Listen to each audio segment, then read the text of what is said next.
All right, Fowler's Facts time. We told you we were going to talk 250 Supercross, Motocross playoffs combined in detail here with our statistician, and we will get there. But we were actually just bench racing, Clinton.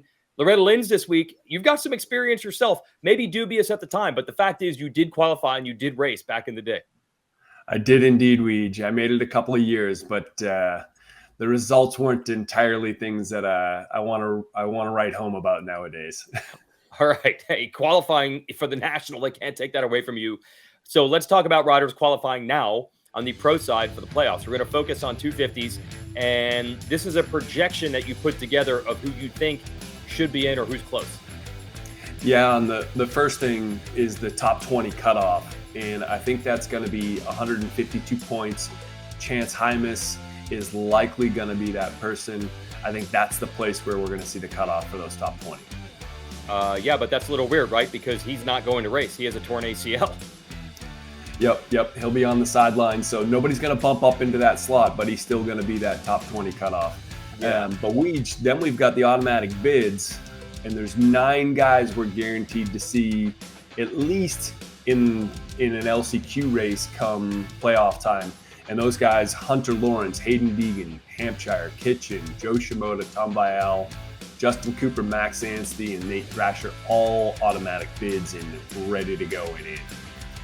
Hey, that's what sticks out to me there. Yes, Anstey, by getting a Supercross win back in New Jersey in that mud race, he's guaranteed at least to go to the LCQ. He has enough points right now, I think, to be guaranteed into the motos. He's going to have to get a bike. Get the team back out there, Yariv. Help your man Max make some money. So that's the current situation. You got some projections here on who might be moving up or making a bid here late? Yeah, I think the first thing I'd highlight is the clinched guys, Weege. And last weekend, other than the automatic bid guys, but last weekend or 2 weekends ago in Washougal, Max Boland has mathematically guaranteed him a spot. So there's 150 points left in the season to be gained.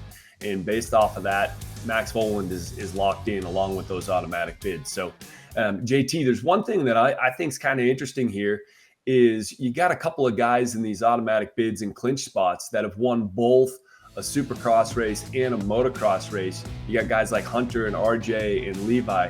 What do you think? Do you think they have an advantage in the SMX format? Well, I think, certainly confidence, and they've proven that they can be the best guy in both disciplines, right? And as we merge those two into one race, of course, you have to lean on those guys as being the strongest contenders. And we do have at times, we have specialists. When I look at the 450 class, I think of a guy like Ty Masterpool, who really hasn't shown prowess in Supercross, and motocross is really where he's broken out. To have strength in both and consistency in both could really pay off in September. So yes, I think there is something to that. Okay, so you talked about who's clinched, but there's still some points up for grabs. Anything you're looking at that's maybe not racing yet, might rush back, can maybe make a bid for this?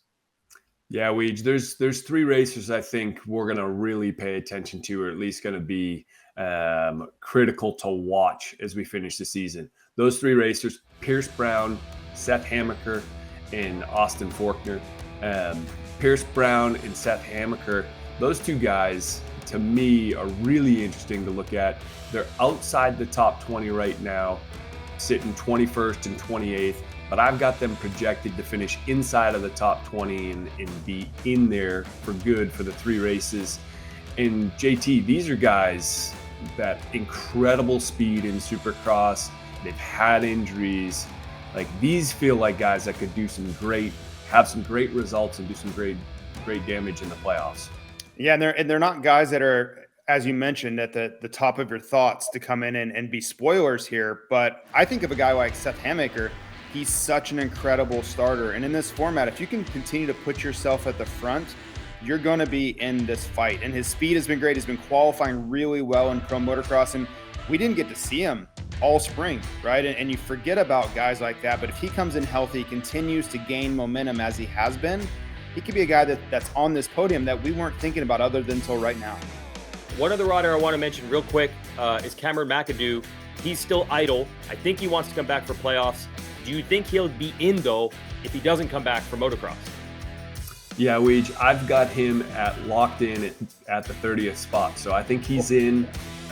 There's a couple of guys that could factor in here late that if a Styles Robertson comes back and has, the last 3 races, but I don't know what his status is. And then a guy like maybe Preston Kilroy can come in. But right now I've got projections saying that Cameron McAdoo is going to be 30th and he'll be in for the LCQs. All right, let's call it right now. Monster Energy, Pro Circuit, Kawasaki, they are the wild card team. Hamaker, McAdoo, Forkner could all make some serious noise and contend for the World Championship, but they got to get in the playoffs first. It's going to be fun to watch these last 6 motos, see how the math turns out. And then we resume pro racing next weekend at Unadilla, back to East Coast time. So we'll have Race Day Live presented by motorsport.com at 10 a.m. That'll run for an hour. And then the motos start at 1 o'clock. And really cool, we'll be back on NBC with more coverage of both the 250 and 450 classes together. Normally, we only have 450 as an NBC. This year, they're giving us 2 hours. Hi, folks. Lee Diffie from NBC Sports here. If you truly enjoyed what you just watched, you can get more news, interviews, and highlights by subscribing to the Motorsports on NBC YouTube page. You can get it all, so go for it.